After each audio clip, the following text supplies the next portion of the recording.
guys! Hello mga ka-sweethearts and Kim Pao. So ayan, konting update lang tayo guys. Actually kararating ko lang galing ako duty. So gusto ko lang din po na non-stop ha.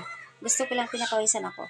Gusto ko lang din kasi mag-upload at mag-update sa ating Kim Pao na and unang-una pasasalamatan natin ang ating Kim Pao dahil napakagaling nila.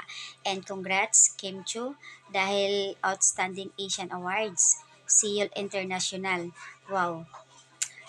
Gusto ko lang din po i-flashback doon sa live.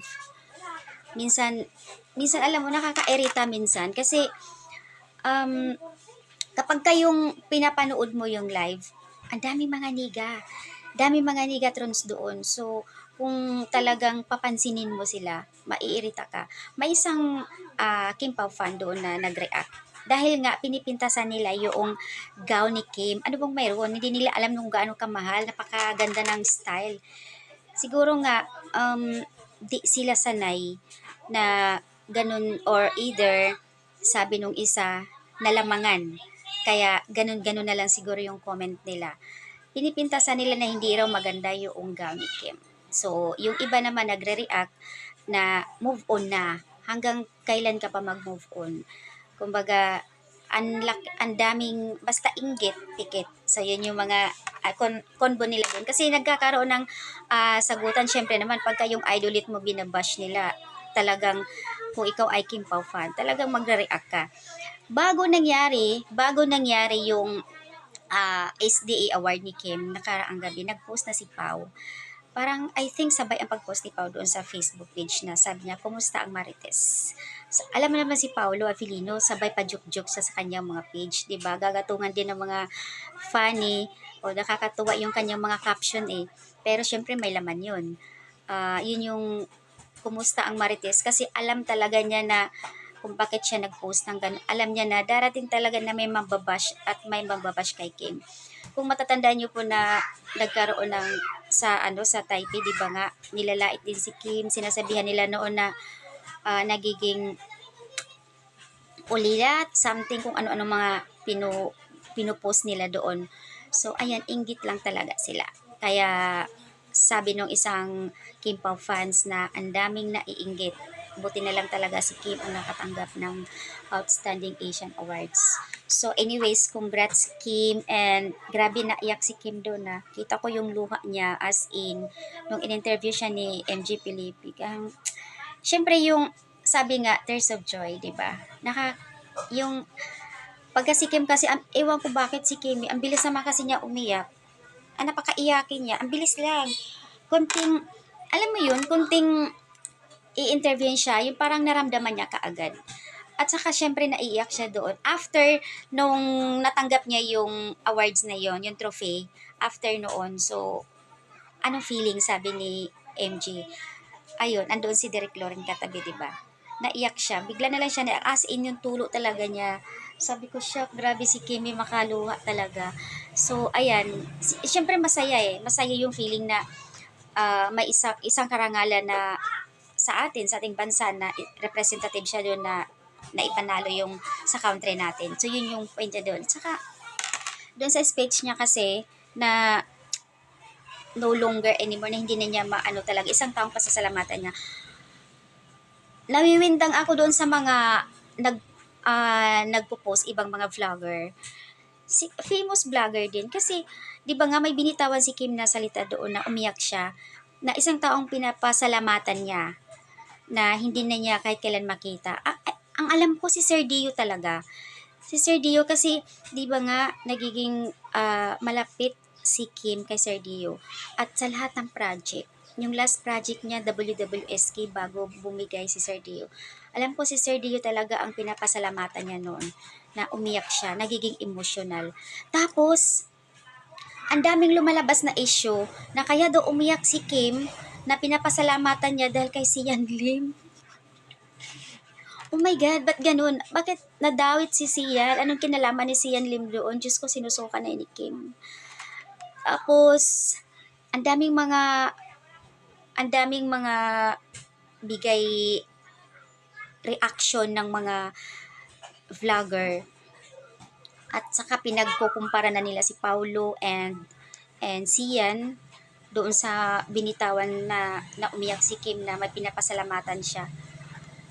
Parang nawiwindang, sabi nung isang nagko-comment doon, ang connection ni Sian Lim dito. Kaya naman umiyak si Kim, syempre naramdaman niya yung taong tumulong sa kanya, nagbigay ng project, na yung taong lahat nasa kanya. So si Sir Dio yung talagang inano niya, pinupoint niya doon. Yung iba naman sinasabi si Sian, kaya nakakairita. So anyway, congrats Kim, grabe ka. At isa pa, kahapon lang din lumabas, nabasa ko doon sa Star Magic Star Magic page doon, pinupost niya sa Dreamscape PH, ABS-CBN, Asia Academic Creative Awards, AACA. So ayan, Singapore guys, Singapore, grabe. Tapos dalawang series sa adaptation, WWS Key, and then sa Linlang. Oh, nakuha ang dalawa. Guys, grabe ha. Hakot Awards ang Kimpaw. Dalawa ang nakuha na drama series. As in international winners, international yan sa AACA. Ayan. Tapos, si Kyla, congrats, dahil Best Supporting Actress, and then Best Supporting Actor naman si JMD Guzman. Sa post naman ni Pau, ayon sa kanya doon, double congratulations. Kaya naman post naman din si Kim sa X na wow, parang unexpected. Siyempre, unang pinapasalamatan din niya si Lord na may mga ganon, kakatanggap lang niya ng award. Tapos, mayroon na naman, siyempre. At doon sa baba, mayroon pa doon, thank you. Also kay Paulo Avellino na nakaaraw. Di ba, it? So, ayan guys, grabe, Hakot Awards. Gusto ko lang naman din, pinapawisan ako kasi walang electric fan. Gusto ko lang naman din kasi, i-express din yung naramdaman ko na ang saya na feeling na yung idol mo na nagkakaroon, sunod-sunod yung awards, di ba? Ang saya, kasi hindi mo, bihira lang yung pagkakataon ng ganyan. Pero, sa mga speaking mga awards, ang dami nang nakukuha si Kim Chu eh. Lalo na sa speaking, kabilang na si Kim doon ha, sa apat na shows na yan. Kabilang na si Kim doon. Kasi unang-una, dalawang series na yan. WWSK adaptation, tapos sa Linlang, sa Showtime, kasama mayroon din silang award, and then sa ASAP. So yung apat na yan, andyan si Kim, 'di ba? Host siya doon sa Showtime at lagi siyang andoon sa ASAP. So kaya nga sa apat na shows na kabilang na si Kim doon. In fairness naman, haka nga sabi ng iba doon, Hakot Award si Kim Chua. Kaya congrats, grabe. Di mo, yun yung sinasabi nila na ang tao, the more na binabash ang tao, dumadami yung mga darating na blessing, hindi lang blessing.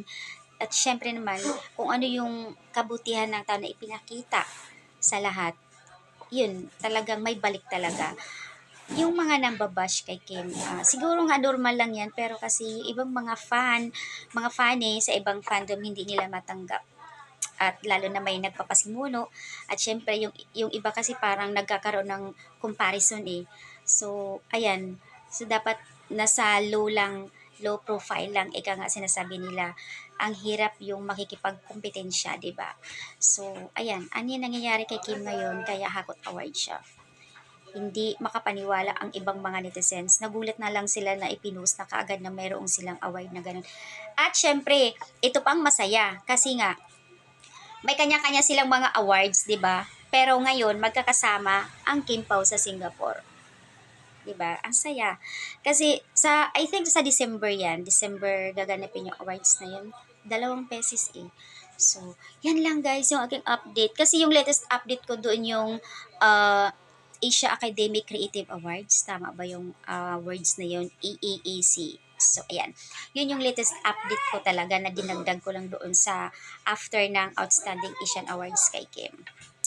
So, ayan guys. Yun lang yung aking update. Ako'y matutulog na kasi galing ako puyat. galing ako duty. So, gusto ko lang kasi mag-update, follow-up update kay Kim Chiu and Paolo Aquilino. Yung mga post ni Pao sa Facebook, naku po, wag nyo naintindihin minsan kasi ano siya funny joker talaga si Pao. Minsan masasabi mo sa kanya, isa siyang taong tahimik. Na tahimik siya, pero pag nagbitaw minsan sa caption, nakakatawa siya. So, that's it guys. Yun lang yung aking update. And congrats sa ating Kim Pao dahil Hakot Awards sila. Bye guys!